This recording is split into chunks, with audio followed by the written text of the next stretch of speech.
एक गांव में अचानक एक विशाल सिरकटा राय स्टार घुस आया। उसे देखते ही गांव वाले इधर उधर भागने लगे, लेकिन उस सिरकटे ने सभी को मार डाला। लोग जैसे तैसे अपनी जान बचाने की कोशिश कर रहे थे, पर वह सिरकटा राय स्टार रुकने का नाम नहीं ले रहा था। उसी समय दूसरी तरफ सुपर राय अपने घर में टॉयलेट साफ कर रहा था। उसने गुस्से से कहा, क्या यार, ये मम्मी भी ना मुझे कितना काम दे देती हैं। लेकिन तभी बाहर से किसी के चिल्लाने की आवाज आई। सुपर राय ने अपना सुपर सूट पहना और बाहर निकला। बाहर उसने देखा कि वहाँ हाहाकार मचा हुआ था। लोग डर के मारे भाग रहे थे और उनके पीछे वही विशाल सिरकटा राय स्टार पड़ा था। राय स्टार ने जैसे ही उसे देखा, वह अचानक कहीं गायब हो गया। ये सब देख सुपर राय हैरान रह गया। उसने कहा, मैं तो राय स्टार हूँ, ये सिरकटा राय स्टार कौन आ गया मार्केट में? सुपर राय ने अपने सुपर पावर का इस्तेमाल किया और हवा में उड़ता हुआ एक गांव के ऊपर पहुंच गया। वहाँ उसने देखा कि लोग इधर उधर भाग रहे थे और उनके पीछे बड़े बड़े सिरकटे राय स्टार उन्हें बेरहमी से मार रहे थे। तभी एक सिरकटा राय स्टार उसे भी मारने आया, लेकिन सुपर राय हवा में उड़ गया और गाँव के एक घर की छत पर जाकर खड़ा हो गया। वहाँ से उसने देखा कि सिरकटे राय स्टार लोगों को कुत्तों की मौत मार रहे थे। सुपर राय को समझ नहीं आ रहा था कि क्या करे। तभी उसे एक इंसान याद आया, प्रोफेसर पुष्पा, जो एक वैज्ञानिक है। सुपर राय बिना वक्त गंवाए हवा में उड़ा और कुछ ही देर में प्रोफेसर पुष्पा की लैब में पहुंच गया। लेकिन वहाँ का हाल और भी बुरा था। सारे लोग मरे पड़े थे, मशीनें टूट चुकी थीं और लैब के कोने में प्रोफेसर पुष्पा घायल पड़े थे। सुपर राय ने उन्हें उठाया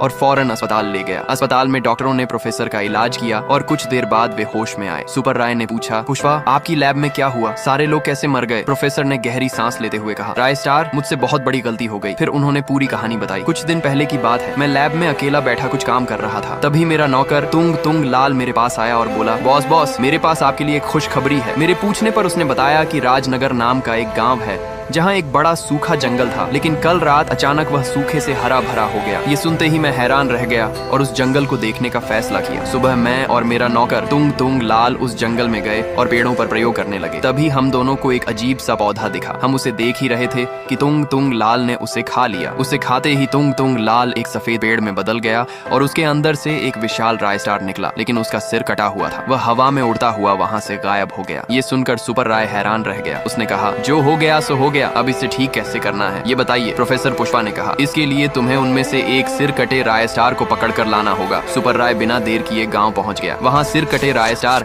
अभी भी आतंक मचा रहे थे। तभी उसकी नजर एक कोने में अकेले खड़े सिर कटे राय स्टार पर पड़ी। सुपर राय उसके सामने जा खड़ा हुआ। सिर कटा राय स्टार उससे भिड़ने को तैयार था, लेकिन सुपर राय ने अपने सुपर पावर का इस्तेमाल किया और उसे बेहोश कर दिया। फिर उसने उसे उठाया और प्रोफेसर पुष्पा की लैब में ले आया। लैब में प्रोफेसर ने अपनी पूरी ताकत लगाकर एक एंटीडोट तैयार किया और सुपर राय को देते हुए कहा, इसे उन सिर कटे राय स्टार पर फेंक देना। सुपर राय हवा में उड़ा और गांव पहुंच गया। वहां वह सीधे सिर कटे राय स्टार के सामने उतरा। इससे पहले कि वे भाग पाते, सुपर राय ने एंटीडोट उन पर फेंक दिया। बस इतना ही कहूंगा। अगर थोड़ा सा भी अच्छा लगा हो तो एक लाइक और कमेंट जरूर कर दे।